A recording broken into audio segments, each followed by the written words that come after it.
Hello and welcome to the Gainline Wales Online's weekly debate show on Facebook. I'm Ben James. I'm joined by Simon Thomas and Andy Howley. It's quite a eventful show in store today.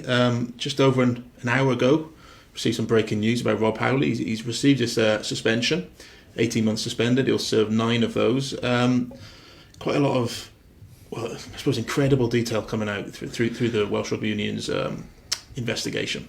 Yeah, I heard from my contacts, and we was talking about this in the week, that the word was, I was hearing it was just very imminent, and indeed it has been very imminent. Before Christmas we've had it, and as with all of these things, the thing we've been waiting for, I guess, and wondering about, is when the verdict came out, is just how much detail will be presented. We've seen other cases in the past where they've been quite detailed. You wonder whether there would be. Well, there is. There's a heck of a lot of detail, and we're still wading through the report as it is. I think, Andy, tell me if I'm wrong on any of these bits of it, but I think essentially the ruling is that Rob was found to have bet on over 1,000 rugby matches. Yeah, it's 1,163 matches. It's 363 bets, but he did bet doubles and trebles as well, so it all adds up. Twice included betting on Wales matches. The Six Nations Grand Slam clincher against Ireland in March this year. He bet on the first Welsh try scorer. He also bet on another test match on another player scoring a try during that game. Both those players were interviewed by WRU investigators. They denied any knowledge of the bets and were exonerated. Do you think, having read through the report, what you've seen is it so far, that that's about a right verdict, 18 months, 9 of it suspended? Yeah, I do actually. Yeah, I think so when you look at it. And the irony in it is estimated, because they've checked his bank accounts, emails, mobile phones, everything, that he lost about £4,000. So that just actually shows the folly of betting. But that's not a reason why you should only have this sort of sentence. It's clear that he has had an addiction for betting and was in need of help. You can be addicted to anything, and people do need help. I got a sympathy for Rob, and he's seen a psychologist, and he believes he won't bet again. That's what he's told the panel. And he also pleaded guilty to the offences. He coughed up immediately, and so he's missing a season from rugby. I suggest, when you look at the report and look at the detail in there was just those 2 instances, including his own team he coaches, which is Wales. But yeah, I would say it's about right. Do you think, what do you think, Ben, as well? I'm asking questions now because I'm intrigued to know what you think on it. Do you think now he can still have a career in rugby and coaching, or has this made him perhaps tarnish goods in terms of a future employer wanting him to take him on? I've gone on Twitter to sort of gauge a reaction, which is never a wise thing to do. And I think maybe a lot of people outside of Wales are surprised by the length of the ban. But those people, I don't think those people would know the details. Exactly, yeah. But the severity of it. Yeah, severity. But at the end of the day, Rob Howley's eligible to return on the 16th of June 2020, and I'm fairly sure that... dare I say it, Rob Howley would be more popular with rugby people outside Wales than he seems to be in Wales, I think that's because true. He's had a lot of criticism over the years. He's not the first Welsh sportsman like that. Robert Jones, we're just going to say the same thing, Yeah. So there's that. I'm confident myself that he will be back in rugby. I don't think he will. He obviously will be tarnished a bit, but he will be back in rugby if he can stay clear of betting. And in fact, I still expect him to take up the job with Italy, which he was earmarked for, because they've appointed an interim coach in Franco Smith. So which suggests to me they were waiting on a Howley verdict. So Smith's only in place for the Six Nations. You've read the report more detail than me. One thing we talked about a lot before was like how this became apparent. How did this come out? From what you've seen in there, is there much detail about how the union were made aware of it? Yeah, they were tipped off by Betway.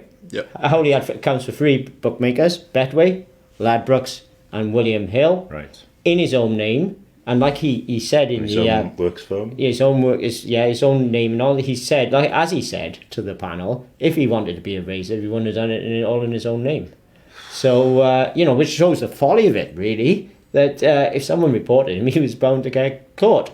And the panel decided it was it was a case which was high on the list because Howley's Howley had a high degree of fault. Yeah, high degree of fault, and Howley had part of his mitigation was that he thought that he should just have a suspended sentence. He didn't think he should have had be banned because of the impact he's already gone well, through. Yeah, for the reasons he's coughed up. He's he says that one of the triggers was the death of his sister in 2011. He claims there was press intrusion, though I dispute that because nobody's been able to get hold of him since he's been sent home on the World Cup. Intrusion, does he mean that before or since? No, since he left the World Cup before the match with Georgia. I think he means just the general aftermath of the amount of coverage. Yeah, I think that's what I think. This was rejected by the panel. Yes, those things, and so that's why they've actually banned him until June. Those 1,000 plus games, over what period of time are we talking? So we're talking from the 13th of November 2015 to the 7th of September 20 this year, when of course the investigation was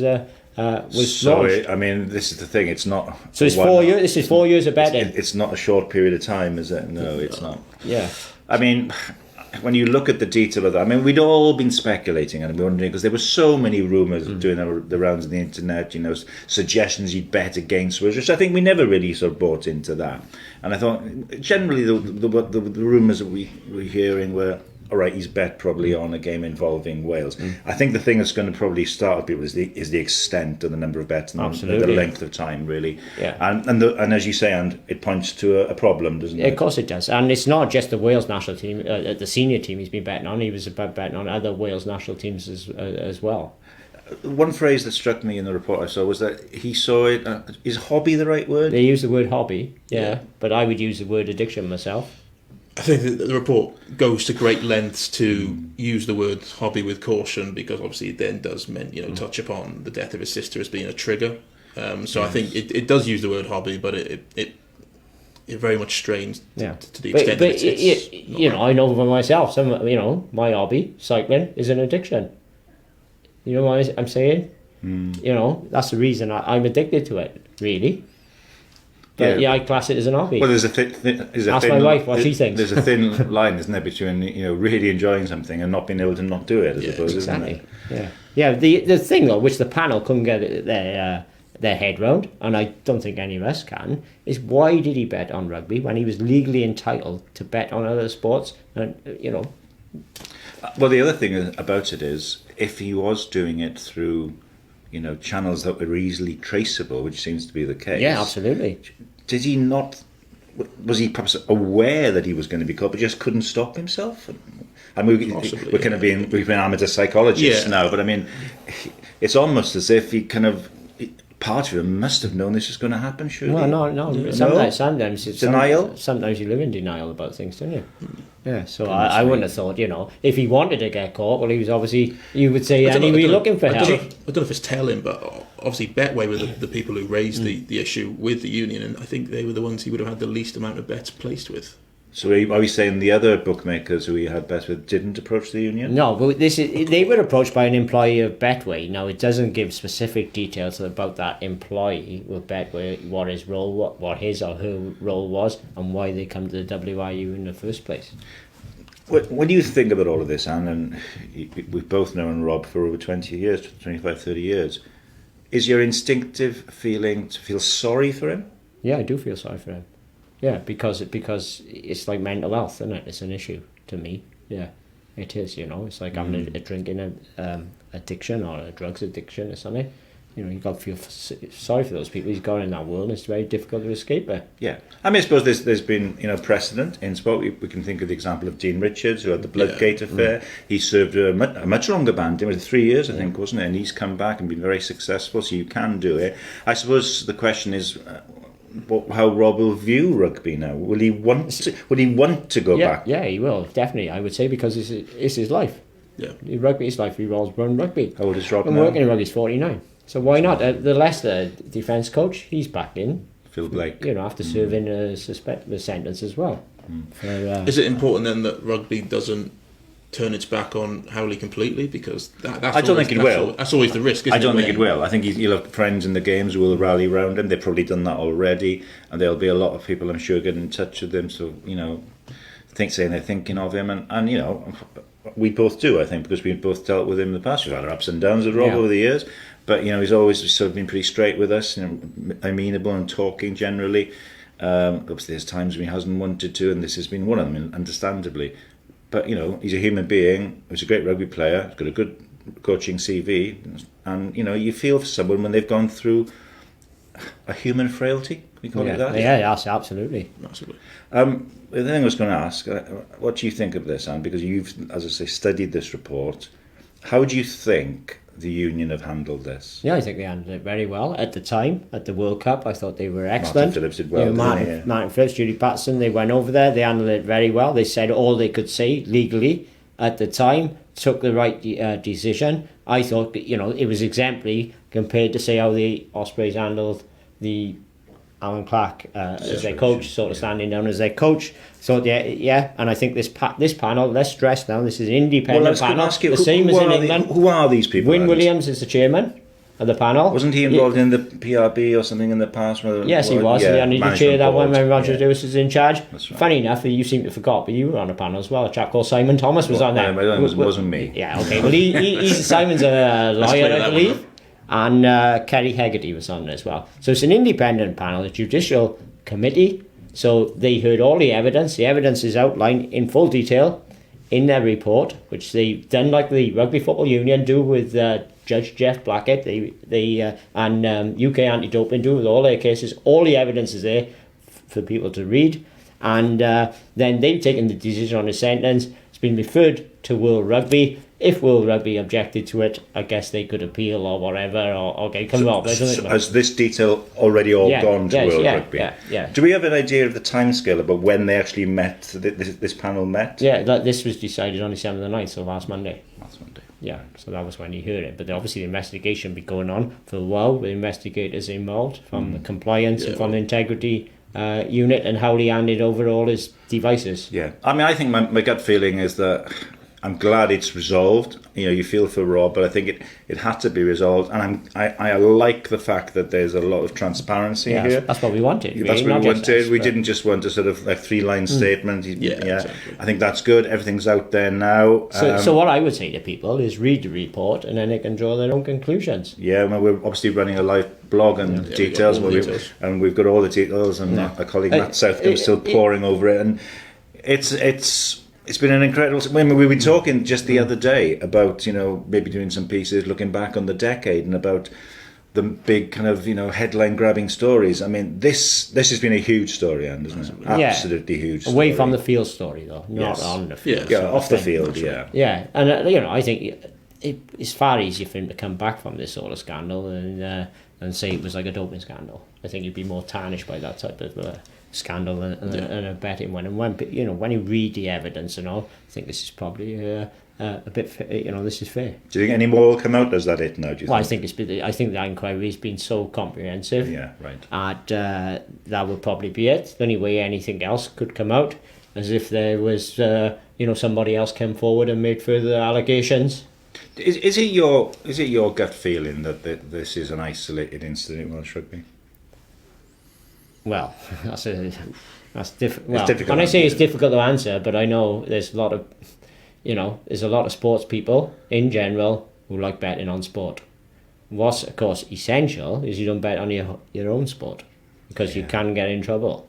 But we talk to players. It's not something that crops up, to be honest. I mean, people do say, I bet on Man United or whatever. Well, that's okay. Stuff, or on horses. So don't forget, some of them are racehorse owners. Warren Gatton himself a racehorse. Well, that's fine. Alex Ferguson, involved in racing, but I don't know. I mean, it's not something that I've come across particularly.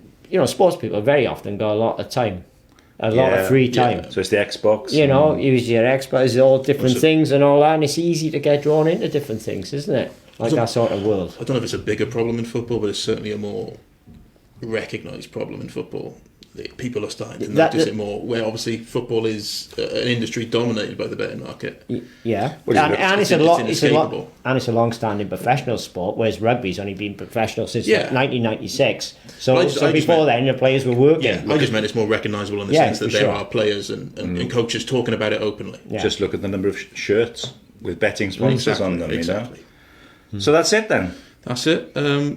Should we touch on some other stuff in Welsh rugby? Yes, let's do that. So we got a question here from Reese in Newport. He asks, which region is in the best shape and which is in the worst shape heading into the Christmas derbies? God, it's Christmas derbies this week. Well, I've just been to the Dragons, so I'll start off with them because in terms of where they have been in previous years, they look in a much better shape. They've won 5 out of their 11 games in all competitions. There was a real feel-good factor down there when I was there today speaking to Dean Ryan and Corey Hill. Great to see Corey back on the field. Andy saw him play against Worcester at the weekend. And if you look at the strength and depth they've got now, with Ross Moriarty's coming back this weekend, Tame Basham is back as well, the back row riches. So I think really intriguing for me to see how the Dragons get on in these Christmas derbies, because this is a kind of another test of the Dean Ryan progress. He's very keen, Dean, to play it down and say it's a 3-year thing. You guys, I know, always dealing weeks.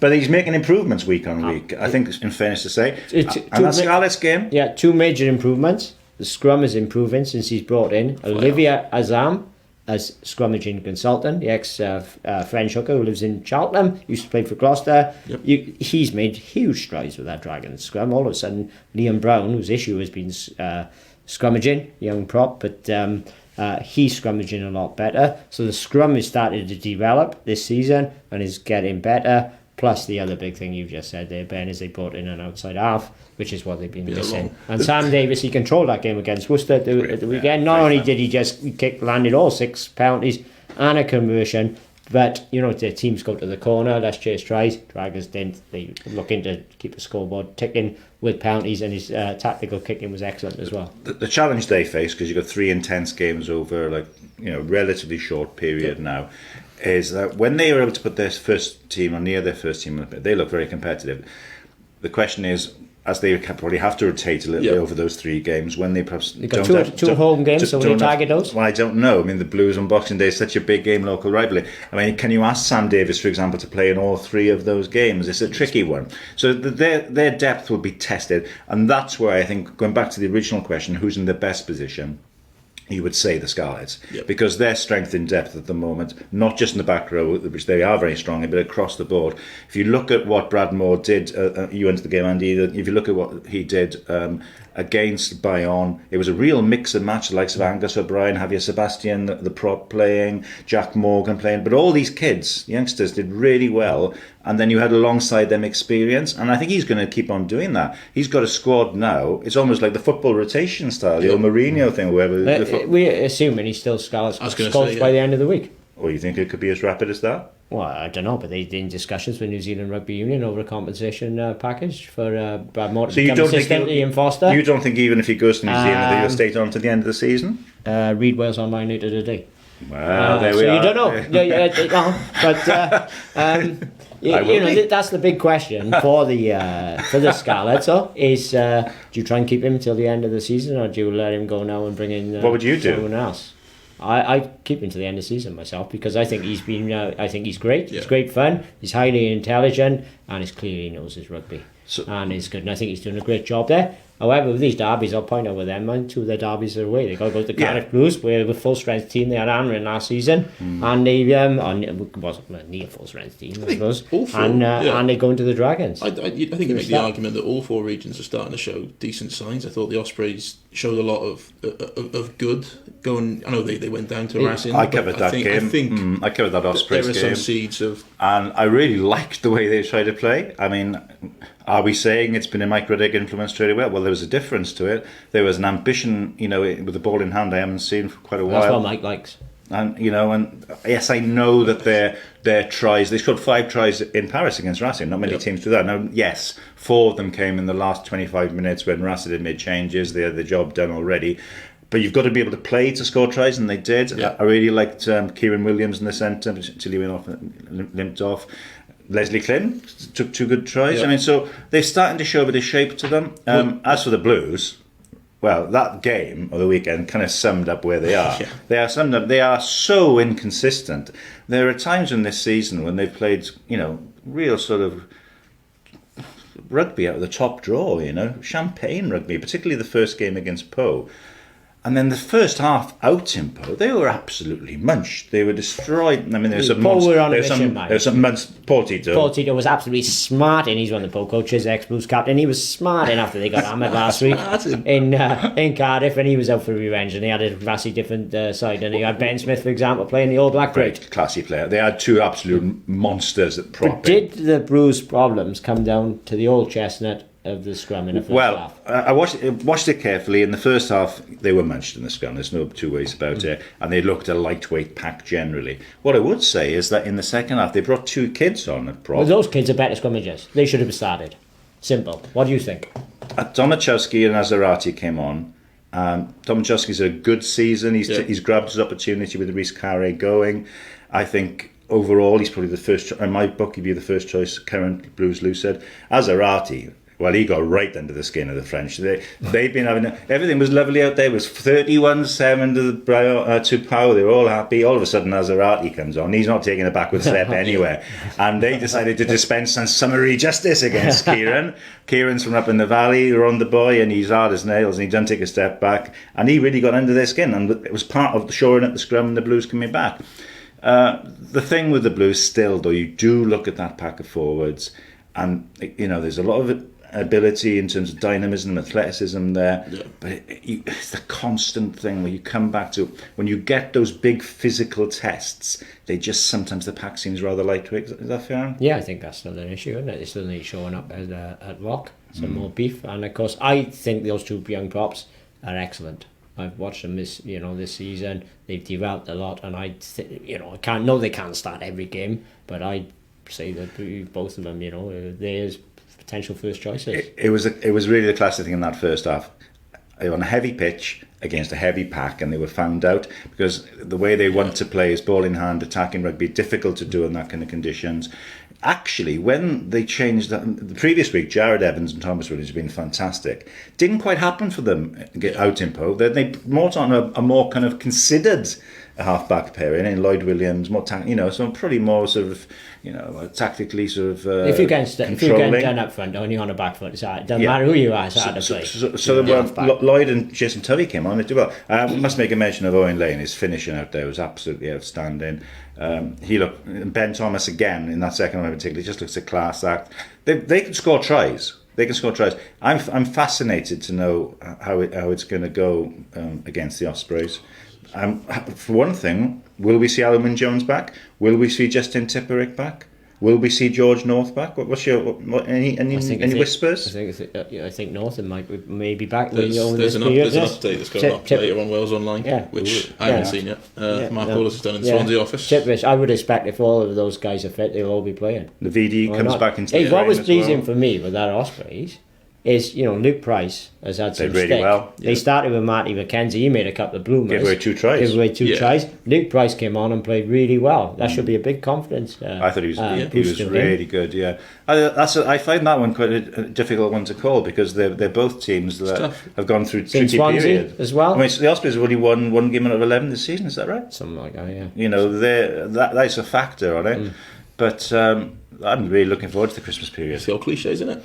Derby's really form goes out the window. Tell you what, let's quickly touch on a couple more questions. Jamie Phillips says, with the return of Ross Moriarty this weekend... Dragons fan, Jamie, I think. He is a Dragons fan, yeah. Dragons have the best back row depth out of all the regions. Discuss. Ooh, Scarlett's strong. Don't think they got the depth of the Dragons, though. They got Wayne, right? You going to go Dragons? Ollie Griffiths, Moriarty, I think so, yeah. I think you've got the two teams there with real depth. Yeah. I mean, well, they're not. I mean, to be honest, it's a reflection of Welsh rugby, isn't it? Yeah. If we produce, Jack Morgan again has come through. We produce all of these back rows. Let me just tell you now, Jack Morgan, obviously at the moment he's just forcing his way into the Scarlets. It won't be long before he's right in there and right now. What position do you think he is on?